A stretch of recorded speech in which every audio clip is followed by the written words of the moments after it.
Magandang araw sa inyong lahat. Kamusta ang inyong linggo?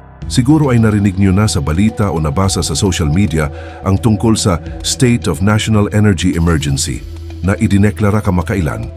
Marami ang nagtatanong, ano ba talaga ito? Delikado ba ito? At ang pinakamadalas itanong, ito na ba ang martial law? May emergency powers na ba ang Pangulo? Sa video na ito, hindi lang natin aalamin ang kahulugan at benepisyo nito. Tatalakayin din natin ang mga kontrobersya, ang tunay na hirap na dinaranas ng mga Pinoy dahil sa mahal na gasolina. Hinto at babala!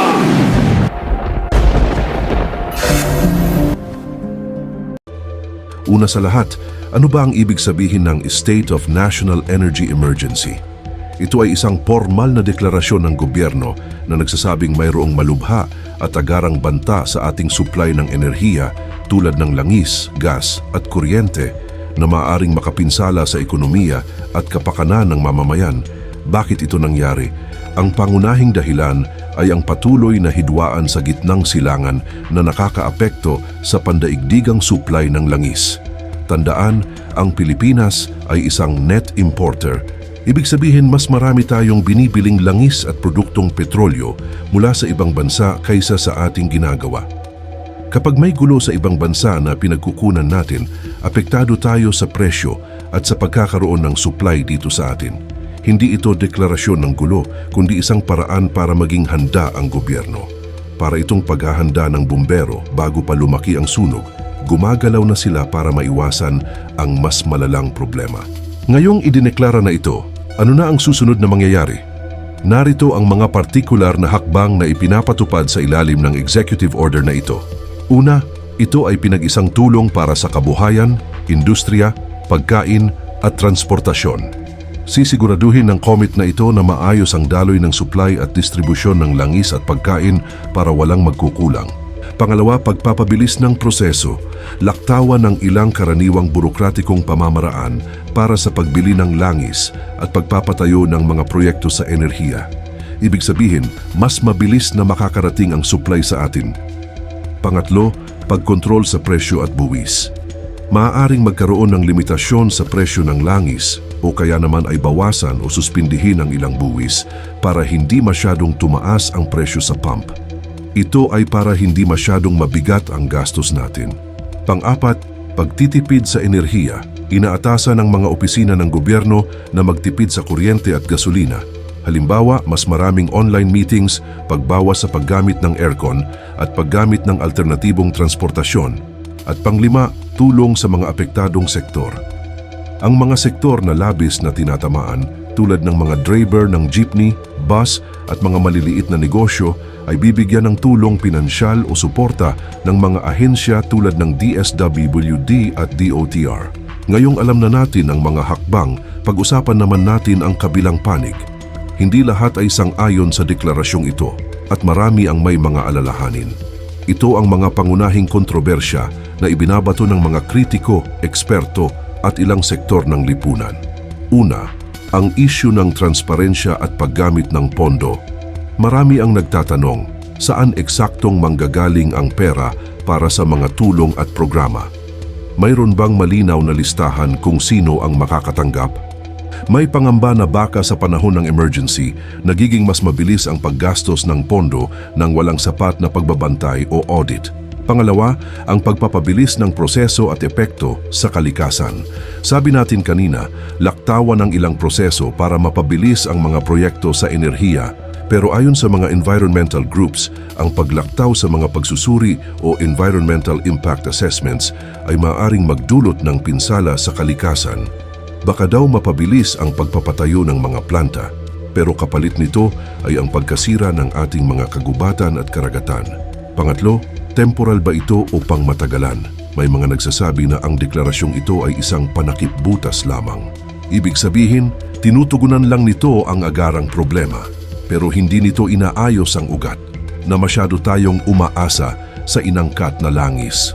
Pang-apat, posibilidad ng abuso sa kapangyarihan.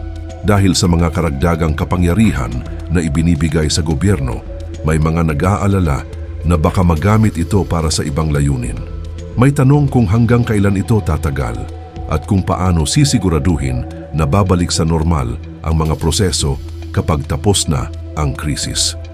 Bukod sa mga isyong ito, hindi natin maikakaila na ang patuloy na pagtaas ng presyo ng gasolina ay nagdudulot ng matinding hirap sa bawat Pilipino.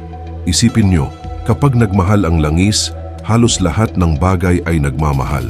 Para sa ating mga driver, jeepney, tricycle, bus at truck drivers, ang gasolina ang kanilang pangunahing puhunan.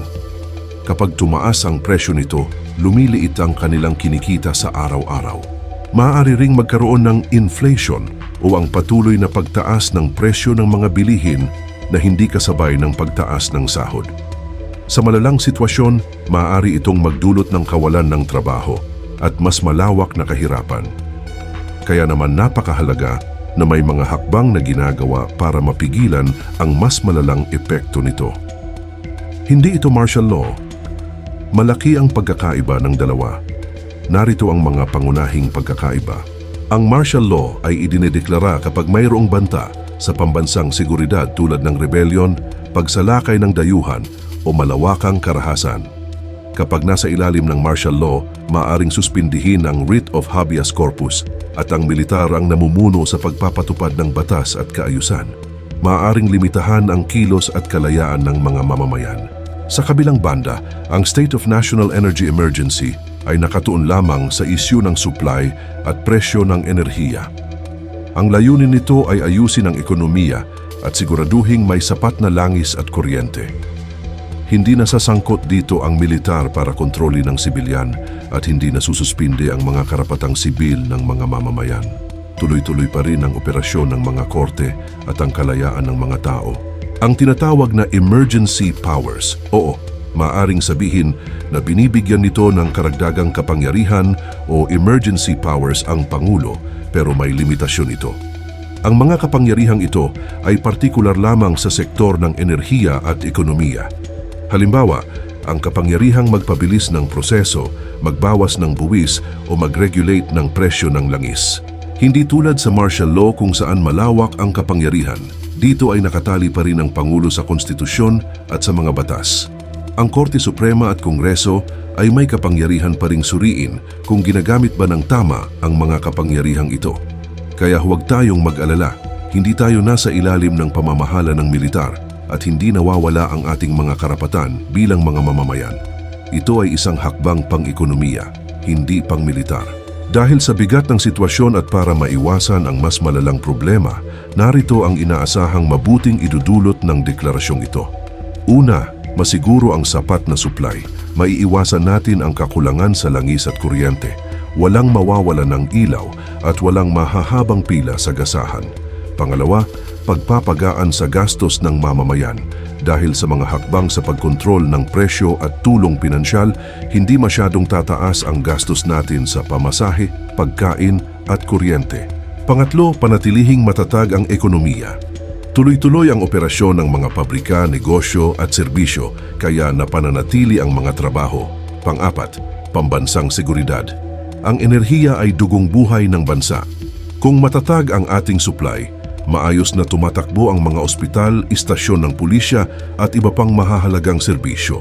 Mas malaki ang posibilidad na hindi tayo masyadong maaapektuhan sa paglala ng ekonomiya sa bansa. Ngunit may mga kontrobersyang kailangang bantayan at may mabigat na realidad na kailangang harapin. At higit sa lahat, alam na natin na hindi ito martial law, ito ay hakbang para ayusin ang ating supply ng enerhiya. Sa pagkakataong ito, pagkakaintindihan ang ating kailangan sa sino mang namununo sa ating pamahalaan na sanay wag munang pairalin ang politiko sa panahon na ito. Tulungan natin ang bansang ito upang hindi tuluyang malunod sa kahirapan dulot ng giyera at korupsyon. Ito po si Kuya Tem, hanggang sa susunod. Maraming salamat sa panonood.